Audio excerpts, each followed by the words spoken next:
Ok chicos, para integrar por partes es muy importante recordar la siguiente fórmula. Es decir, esta integral se va a descomponer de la siguiente forma, como u por v menos la integral de v por la derivada de u. Sin embargo, hay que hacer unos cambios pertinentes, es decir, unos cambios de variable para saber quién es u, quién es v y quién es la derivada de u. Entonces aquí voy a escribir cambios de variable.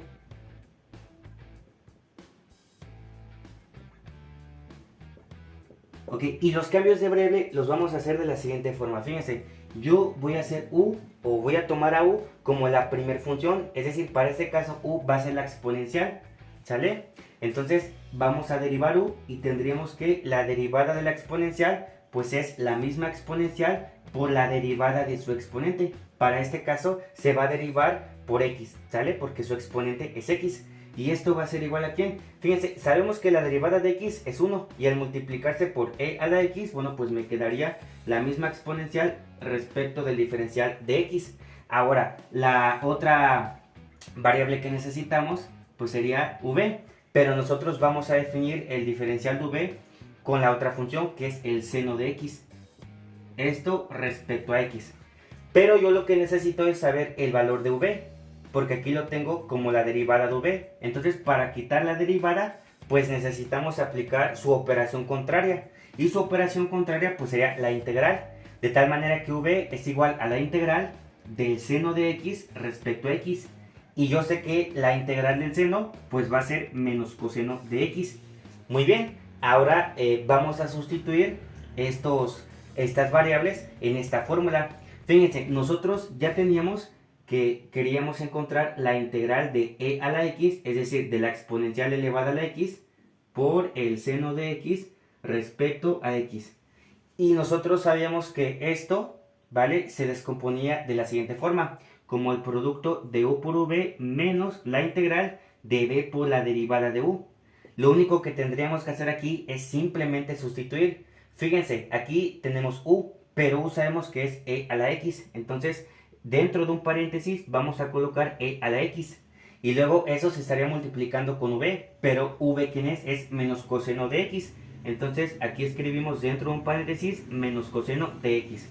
Después tenemos menos la integral de v, pero v ¿quién es? Es menos el coseno de x multiplicado, dice, por la derivada de u. La derivada de u es e a la x, aquí lo vamos a escribir, e a la x respecto al diferencial de x. Muy bien, ahora fíjense, nos quedaría lo siguiente. Sabemos que más por menos, aquí nos quedaría menos, y entonces tendríamos e a la x por el coseno de x. Notemos que aquí tenemos un signo de menos, ¿verdad? Menos por menos, aquí me daría más, y me quedaría entonces más la integral de ¿quién? De e a la x, ¿verdad? Por el coseno de x.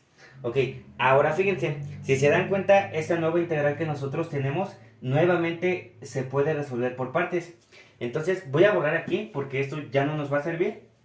Y nuevamente tendríamos que hacer otros cambios de variable. ¿Sale? Entonces nos quedaría lo siguiente, fíjense. Aquí vamos a tomar de la siguiente forma. U va a ser igual a e a la x.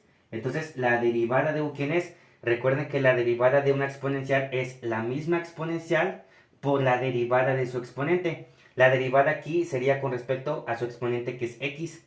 ¿Sale? Y esto va a ser igual a ¿quién? Sabemos que la derivada de x es 1 y al multiplicarse por e a la x me quedaría la misma exponencial. Esto respecto a x. ¿Sale? Ahora encontramos la otra parte que es el diferencial de v. El diferencial de v yo lo voy a tomar como coseno de x respecto a x. Entonces lo vamos a escribir aquí. Diferencial de v va a ser igual al coseno de x respecto a x. Pero yo quiero encontrar el valor de v, porque aquí lo tengo como la derivada de v. Entonces para encontrar v, pues me quedará lo siguiente. ¿Cómo quitamos la derivada? Acuérdense, aplicando la integral.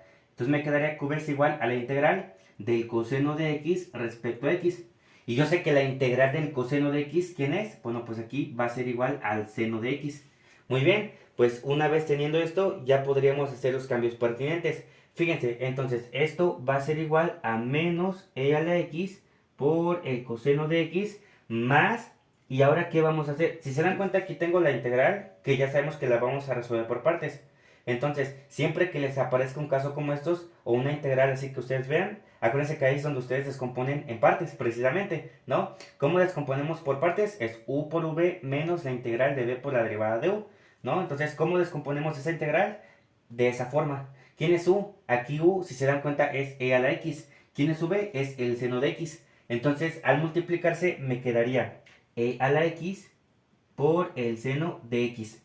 ¿Sale? Menos, recuerden, la integral de ¿quién? Ahora, si se dan cuenta, con respecto a la fórmula, me dice, vas a multiplicar v por la derivada de u. ¿Quién es mi v? V sigue siendo el seno de x. Y al multiplicarse por la derivada de u, sabemos que es e a la x diferencial de x. Entonces me quedaría menos la integral de ¿quién? De e a la x, ¿verdad? Por el seno de x respecto a x. Y cerramos. ¿Sale? Muy bien, esto lo vamos a borrar porque ya no lo vamos a utilizar.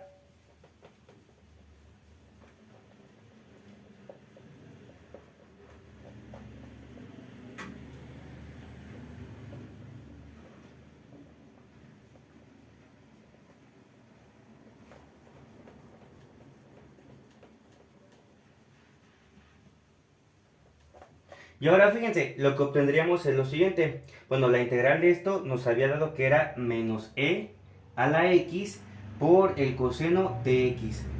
Notemos que viene un signo de más. ¿Sale? Voy a borrar eso también.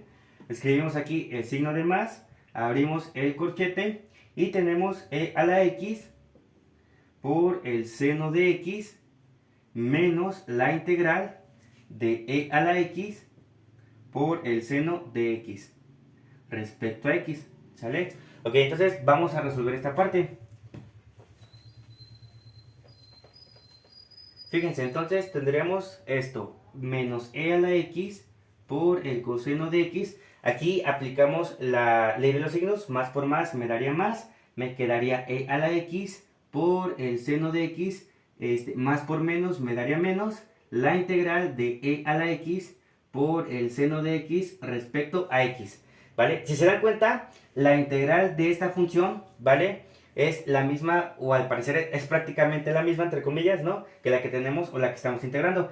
Esto se los comento porque esta integral ustedes la van a pasar de este lado. Es decir, es como si trabajaran ecuaciones de primer grado, por así decirlo, ¿sale? Entonces, si yo la paso del otro lado, pues quedaría lo siguiente.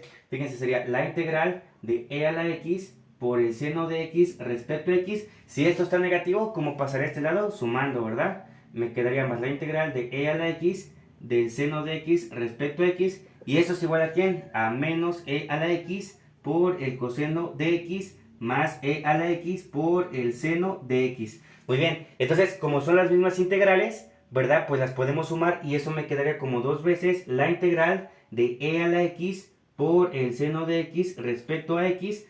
Y esto va a ser igual a ¿quién? A menos e a la x por el coseno de x más e a la x por el seno de x. Muy bien, ahora fíjense, pero yo quería encontrar solamente esto, ¿no? Que es lo que estábamos trabajando inicialmente, o sea, la integral de e a la x por el seno de x respecto a x. Entonces, si este 2 se está multiplicando, del otro lado va a pasar dividiendo. Y entonces me quedaría que la integral de e a la x por el seno de x respecto a x, pues va a ser igual a ¿quién? Fíjense, aquí yo tengo... ¿cuántos elementos? Tenemos 2, ¿sale? Entonces este se divide sobre 2 y este se divide sobre 2. Me quedaría entonces menos e a la x por el coseno de x sobre ¿quién? Sobre 2 más e a la x por el seno de x sobre ¿quién? Sobre 2. Y agregamos la constante de integración. Muy bien, chicos, pues si quieren más videos de matemáticas como estos, no olviden suscribirse a Aprender para Construir y nos vemos para la próxima. ¡Chao!